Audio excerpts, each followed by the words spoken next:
오늘 말씀을 통해서 내가 너를 아노라 라는 제목으로 말씀을 나누려고 합니다. 하나님은 나에 대해서 얼마나 알고 계실까요? 하나님이 우리에 대해서 안다고 할 때 두 가지 생각이 듭니다. 첫 번째는 두려워하는 마음입니다. 왜냐하면 회개했다고 하지만 깊은 곳에 감추어 두었던 아무도 모르는 죄가 드러날까 봐 안절부절하는 마음이 있기 때문에 두려워하는 마음이 있습니다. 이번에 미투와 위드유로 인해서 많은 그리스도인들이 자신들이 행했던 죄가 드러났습니다. 교수, 교사, 국회의원, 도지사, 겉으로는 멀쩡한 사람들이지만 그들이 아무도 모를 것이라고 여겼던 은밀한 곳에서 저지른 그 잘못된 행위가 낱낱이 드러났습니다. 그러나 드러나지 않아도 우리 하나님은 아무도 모를 것이라고 여겼던 그것을 하나님은 알고 계시기 때문에 우리는 하나님에 대해서 두려워하는 마음을 가질 수밖에 없습니다. 또 한 가지의 마음이 있다면 우리에게는 감사하는 마음이 있습니다. 나의 모든 연약함을 아시고 어려운 가운데서 구원해 주실 것에 대한 감사함입니다. 바울이 빌립보 지역에서 복음을 전하다가 감옥에 갇혔습니다. 그럼에도 불구하고 바울이 하나님 앞에 감사하고 찬송할 수 있었던 것은 아무도 이 바울이 감옥에 갇힌 것을 알 수 없지만 그러나 하나님께서 알고 계신다라는 믿음을 가지고 있었기 때문에 하나님을 향하여서 감사하고 찬송할 수 있었습니다. 뿐만 아닙니다. 깊은 웅덩이와 수렁에 빠져 있다 할지라도 발이 실족하여 넘어졌다 할지라도 누구나 그것을 알 수 없습니다. 그러나 하나님은 알고 계십니다. 그래서 우리는 하나님 앞에 첫 번째로는 두려워하는 마음이지만 내 모든 것을 아시는 하나님을 바라보면 하나님 앞에 감사할 수밖에 없습니다. 오늘 시편 139편의 내용은 다윗이 하나님께서 자기를 너무나 잘 알고 있다는 것을 오늘 고백하고 있습니다. 자신이 힘들 때마다 돕고 계신다는 것을 또한 느꼈기 때문입니다. 이렇게 하나님께서 감시자로서가 아니라 돕는 자로서 자신을 지켜보고 있다는 확신을 하게 될 때 그 은혜에 감격하지 않을 수 없었던 것입니다. 오늘 본문의 첫 부분에서 언급하고 있는 고백들이 바로 그러한 내용을 담고 있습니다. 하나님께서 나에 대해서 어찌 그리 잘 알고 계십니까? 나도 내 자신을 잘 모르는데 하나님은 얼마나 나를 잘 헤아리고 계시고 잘 알고 계시는지 참으로 놀랄 따름일 뿐입니다. 라고 시작을 하고 있습니다. 오늘 첫 번째 내용, 하나님은 모든 것을 알고 계신다라고 하는데 1절과 2절 말씀을 우리 한 목소리로 읽어보도록 하겠습니다. 다 같이 시작. 여호와여, 주께서 나를 살펴보셨으므로 나를 아시나이다. 주께서 내가 앉고 일어섬을 아시고 멀리서도 나의 생각을 밝히 아시오며. 하나님께서 나를 살펴보셨습니다.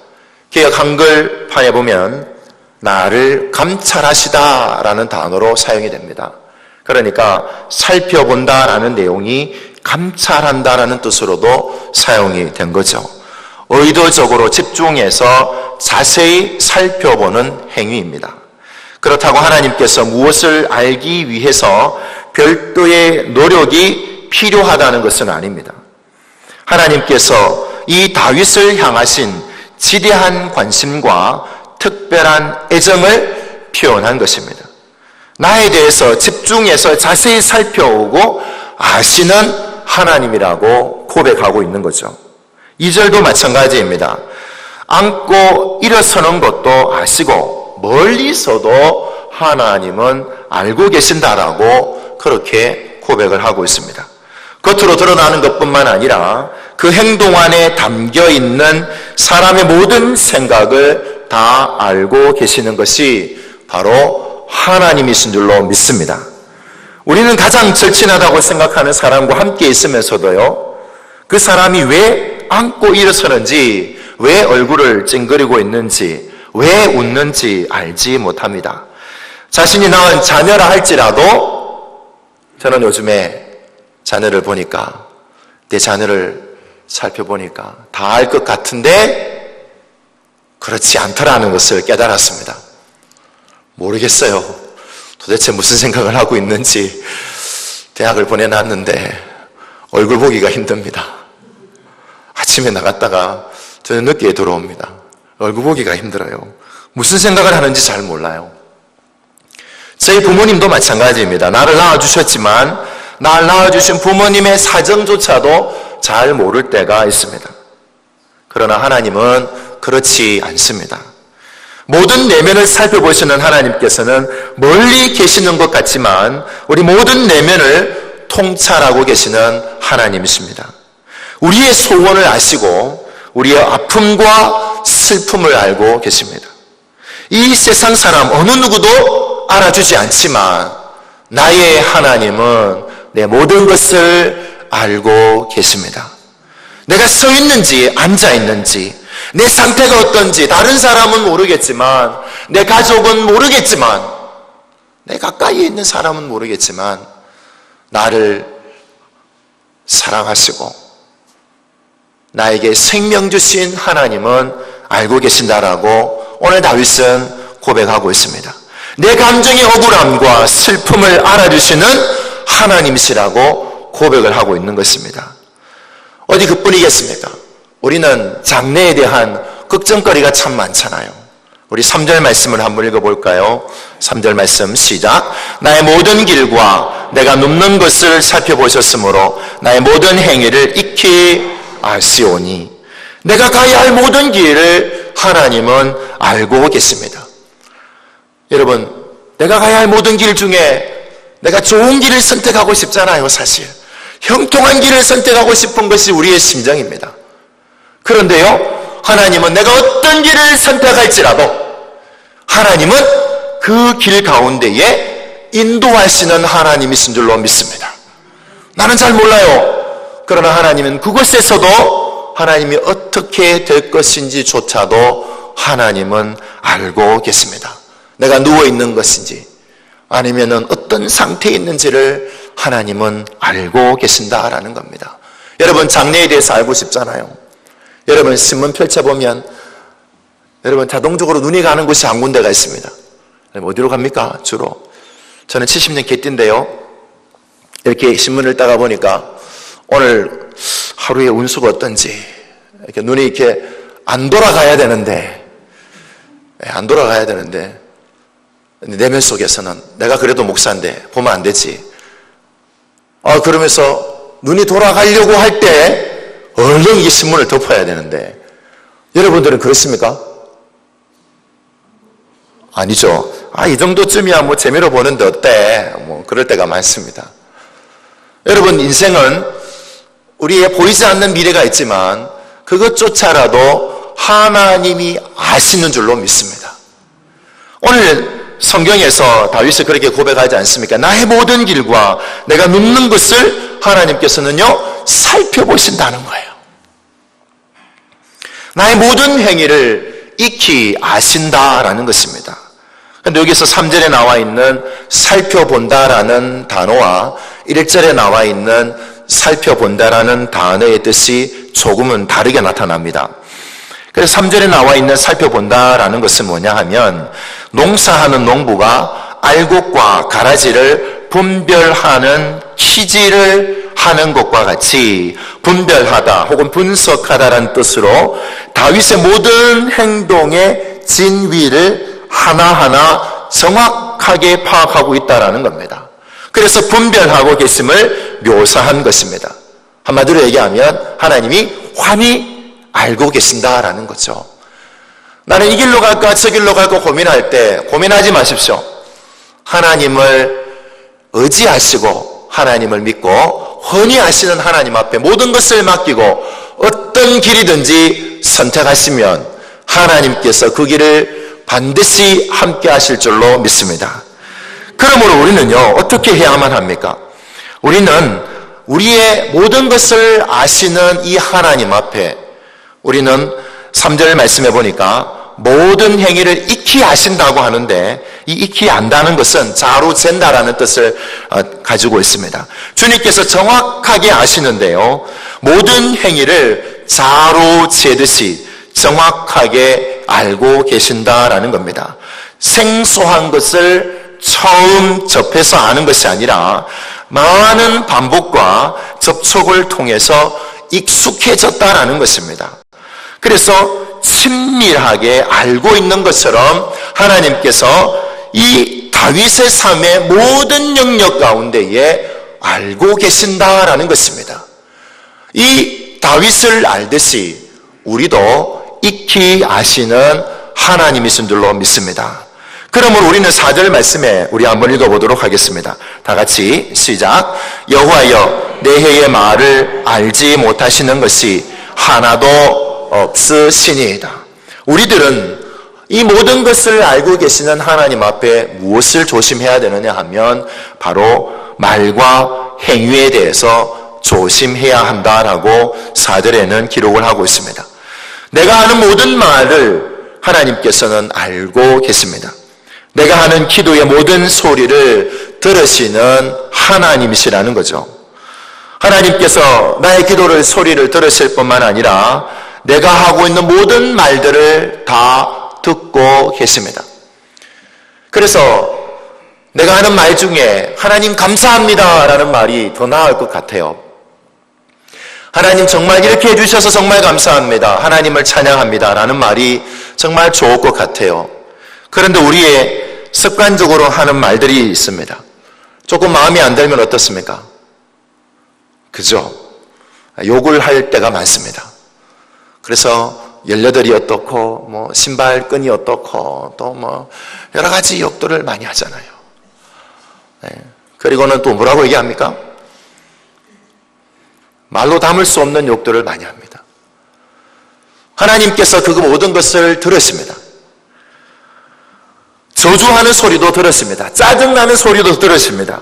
원망하는 소리도 들었습니다. 하나님께서는 이스라엘 백성이요, 출애굽하고 난 뒤에 하나님을 향하여서 원망하는 소리를 다 들으셨습니다. 안 들으신 것이 아니에요. 다 들으셨어요. 우리는 여호와께서 내 혀의 말을 알지 못하시는 것이 하나도 없다라고 말하는 이 다윗의 고백처럼 우리의 삶 가운데에 말하는 그 모든 것을 하나님이 알고 계십니다. 그래서 우리는 이것뿐만 아니라 하나님께서는 내 고통하는 소리도 하나님께서는 들으신다라는 겁니다. 내 신음하는 소리를 하나님께서는 들으십니다. 내가 슬픔에 잠겨 있을 때 울부짖는 소리를 하나님께서는 들으신다라는 겁니다. 슬픔 가운데서 나 혼자 흐느껴 울면서 하나님 정말 내 소리를 들으실까라고 생각을 할 때, 아무도 내 이 가슴 아픔을 알아주지 않을 때 그 순간에도 하나님은 알고 계신다라는 겁니다. 하나님 앞에 무엇을 감출 수가 있겠습니까? 감사함도 기쁨도 내 마음속에 내 생각 속에 있는 욕과 저주와 원망함도 하나님은 모든 것을 알고 계십니다. 왜냐하면 하나님은 놀라우신 하나님이시고 전지전능하신 하나님이신 줄로 믿습니다. 이 하나님이요 어떻게 역사하시느냐 하면 5절 말씀으로 역사하십니다. 우리 한번 읽어보도록 하겠습니다. 5절 말씀 시작. 주께서 나의 앞뒤를 둘러싸시고 내게 안수하셨나이다. 하나님께서 내 앞과 뒤에서요 나를 어떻게 하신다고요? 나를 돌보아 주시는 거예요. 얼마나 감사합니까? 여러분 날마다 보디가드하고 함께 다녀보신 적 있습니까? 한 번도 없잖아요. 내 남편이라도 나를 보디가드 안 해주는데, 여러분 아내 보디가드 해보셨습니까?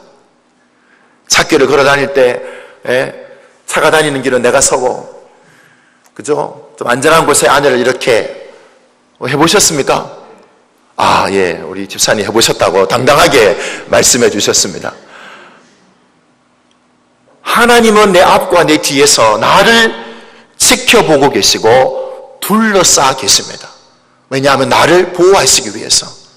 왜냐하면 하나님이 내 연약함을 알고 계시고 내 부족함을 알고 계시기 때문에 내 주변에서 둘러싸 계시는 분이 하나님이시라고 말씀하고 있습니다.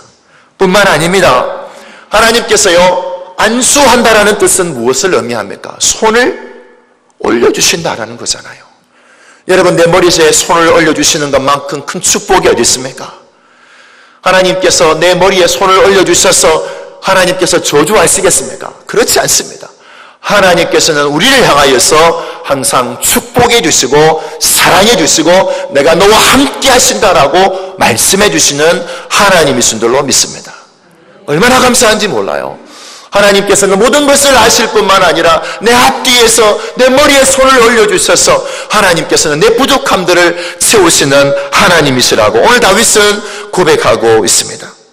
그래서요, 우리는 하나님을 향하여서 하나님은 나에 대해서 이렇게 말씀하십니다. 내가 부족한 것도 알지만 나 연약함도 알지만 오늘 예레미야서 16장 17절 말씀에 이렇게 기록을 하고 있습니다. 제가 한번 읽어드리겠습니다. 이는 내 눈이 그들의 행위를 감찰함으로 그들이 내 얼굴 앞에서 숨김을 얻지 못하며 그들의 죄악이 은폐되지 못함이라. 하나님은 모든 것을 아십니다. 내가 꼭꼭 숨겨놓았던 죄악도 하나님은 알고 계십니다.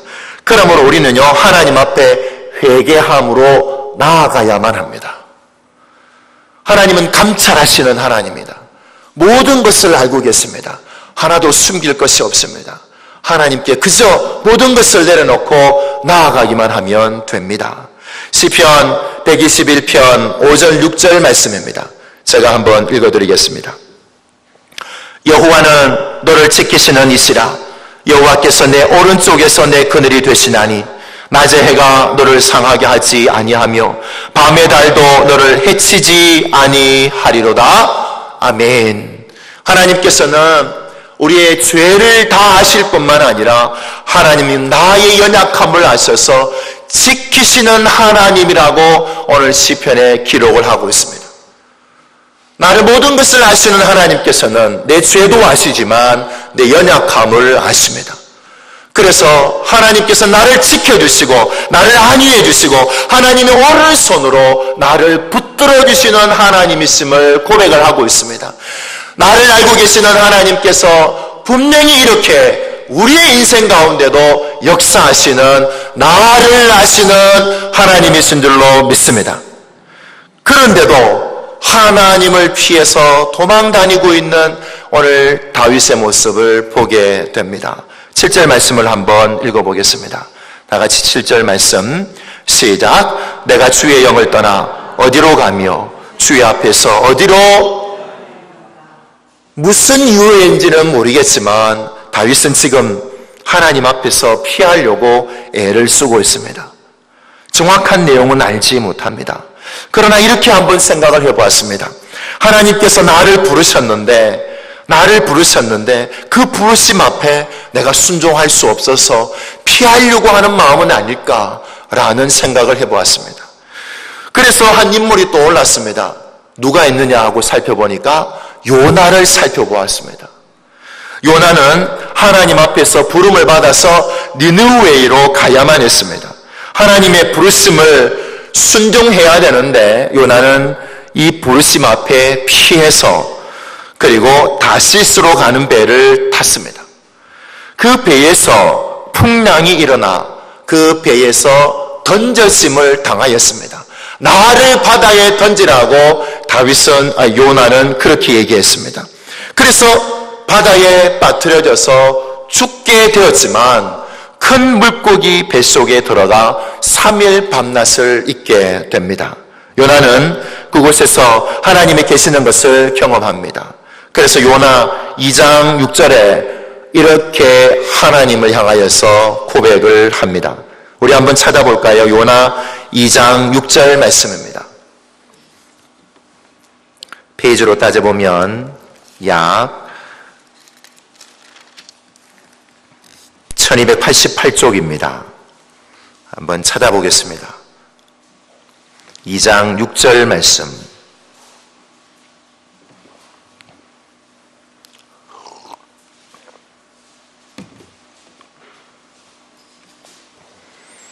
다 됐은 줄 알고 우리 한 목소리로 읽어보겠습니다. 시작.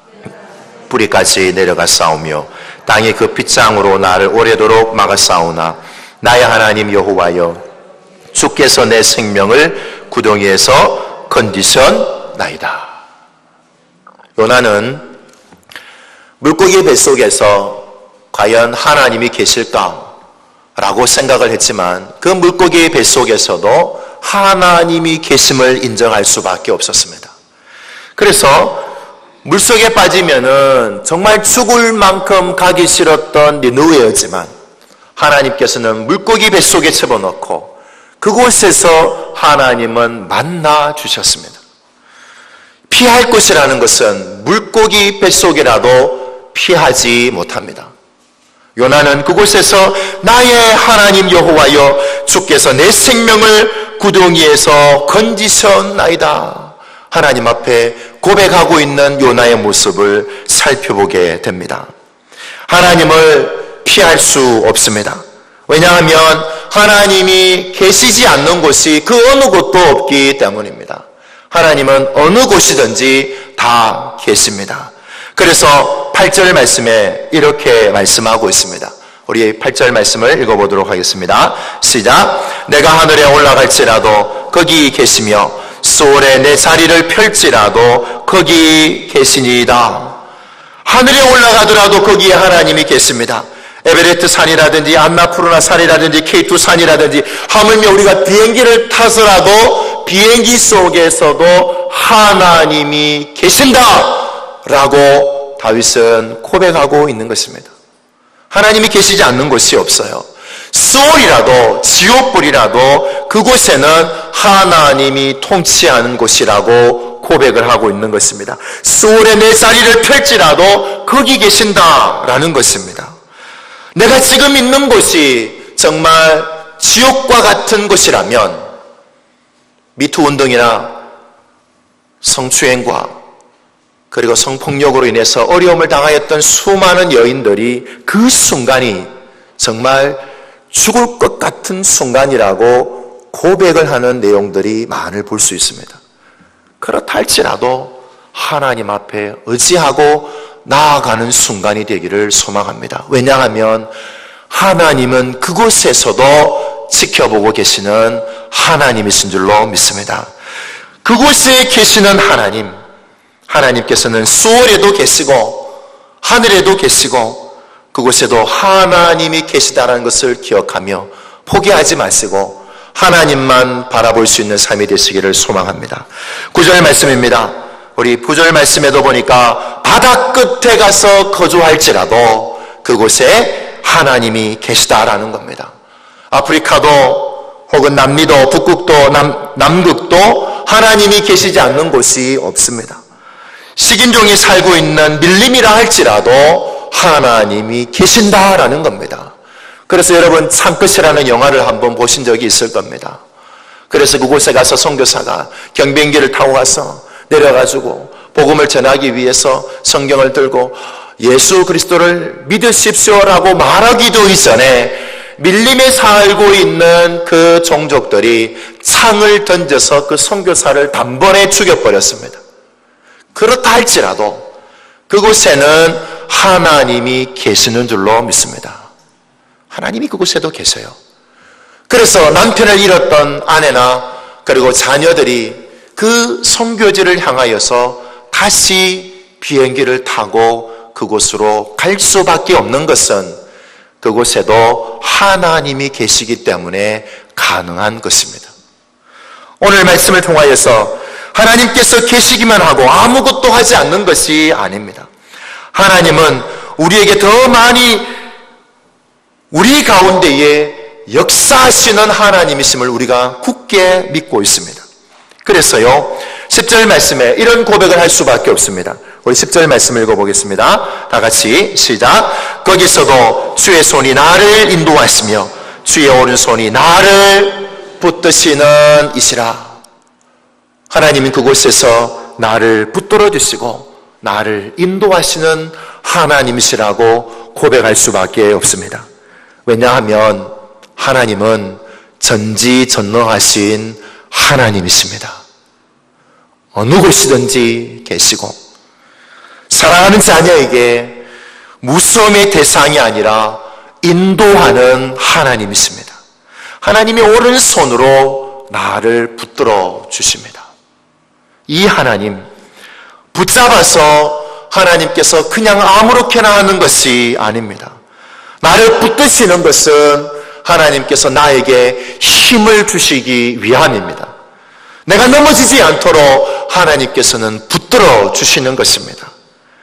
그래서 그 상태가 하물며 어떤 상태가 되느냐 하면 11절과 12절에 있는 상태라 할지라도 우리 한번 읽어보겠습니다. 11절 12절 말씀을 한 목소리로 읽어보겠습니다. 시작. 내가 혹시 말하기를 흑암이 반드시 나를 덮고 나를 두른 빛은 밤이 되리라 할지라도 주에게서는 흑암이 숨기지 못하며 밤이 낮과 같이 비추이나니 주에게는 흑암과 빛이 같음이니이다. 하나님께서 나를 붙들었는데도 불구하고 그곳은 흑암과 같고 어둠과 같은 곳이라 할지라도 하나님께서는 반드시 흑암을 빛으로 바꾸시는 하나님이신 줄로 믿습니다. 어둠을 빛 가운데로 하나님께서는 바꾸어 주시는 하나님이시라는 거예요. 하나님을 향한 믿음을 흔들리지 마시기를 바랍니다. 흑암이 나를 덮어서 아무것도 볼 수 없는 가운데 일지라도 하나님은 나를 붙들어서 반드시 인도하시는데 빛 가운데로 인도하실 뿐만 아니라 어두움을 바꾸어서 빛으로 바꾸어 주시는 전지전능하신 하나님이심을 믿음으로 말미암아 나아가시기를 소망합니다. 세 번째입니다. 우리 13절 말씀을 한번 읽어보도록 하겠습니다. 13절 말씀 다 같이 시작. 주께서 내 내장을 지으시며 나의 모태에서 나를 만드셨나이다. 하나님께서 그렇게 나를 붙들어 주시고 흑암 가운데서 어둠 가운데에서 하나님께서는 빛으로 바꾸어 주시는 것은 하나님께서 모든 것을 아실 뿐만 아니라 하나님께서 이렇게 나를 지켜주시는 이유는 하나님께서 나의 무엇도 만드셨다라는 것입니까? 내 내장을 하나님이 지으셨다라는 것입니다. 여인이 길쌈을 하고 배틀을 짜듯이 섬세한 공정을 따라서 자신의 몸과 마음을 인격적이고 영적인 존재로 하나님께서는 창조해 주셨다라는 겁니다. 하나님께서 배틀질 하듯이 이 다윗의 몸을 섬세하게 만드셨다라는 것입니다. 그래서 오장육부를 만드시고 모태에서부터 하나님께서는 조직해 주셨습니다. 그래서 사람이 내면을 나타내는 상징적인 표현을 하나님께서는 할 수 있도록 하나님께서는 만들어 주셨습니다. 신체를 만드신 것과 내면의 모든 점소와 의지와 개성을 만드시는 것이 하나님이라고 고백을 하고 있는 것입니다. 내 모든 것을 만드신 하나님, 내 강점도 내 약점도 아시는 하나님일 수밖에 없는 것은 왜냐하면 나를 지으셨기 때문에, 내 모든 것을 만드셨기 때문에 하나님은 내 모든 것을 알고 계십니다. 그래서 14절에 다윗은 이렇게 고백을 합니다. 14절 말씀으로 읽어보겠습니다. 시작. 내가 주께 감사하옴은 나를 지으심이 심히 기묘하심이라. 주께서 하시는 일이 기이함을 내 영혼이 잘 아나이다. 여기서 말하는 심히 기묘하다라는 것은 개역 한글판에는 신묘막측하심이라 라고 기록을 하고 있습니다. 하나님께서 나를 이렇게 만드시는 것이 아무리 사람의 가지고 있는 지혜와 지식으로 아무리 살펴보아도 도무지 깨달을 수 없다는 겁니다. 얼마나 놀랍게 잘 만들어 놓으셨는지 몰라요. 하나님은 내 모든 것을 만드시고 내 모든 상황을 아시는 하나님이십니다. 그래서 15절에 뭐라고 얘기하느냐 하면 나의 형체가 주의 앞에 숨겨지지 못할 만큼 모든 것을 알고 계십니다. 하물며 내가 질병 가운데 있다 할지라도 하나님께서는 모든 것을 만드셨기 때문에 낫게도 하시는 것이 하나님이신 줄로 믿습니다. 오늘 말씀을 통하여서 우리 가운데 하나님이 모를 것이라고 생각하는 것이 여러분 있다면 모를 것이라고 생각하는 그 생각을 내려놓고 하나님은 모든 것을 아시고 내가 하나님께서 나를 부르셨는데 내가 여기로 피하면 될 것 같다라고 생각하는 그 생각도 요나는 결국 큰 물고기 뱃속에서도 하나님을 만났습니다. 그래서 그 하나님을 만나서 하나님 앞에 고백할 수밖에 없었습니다.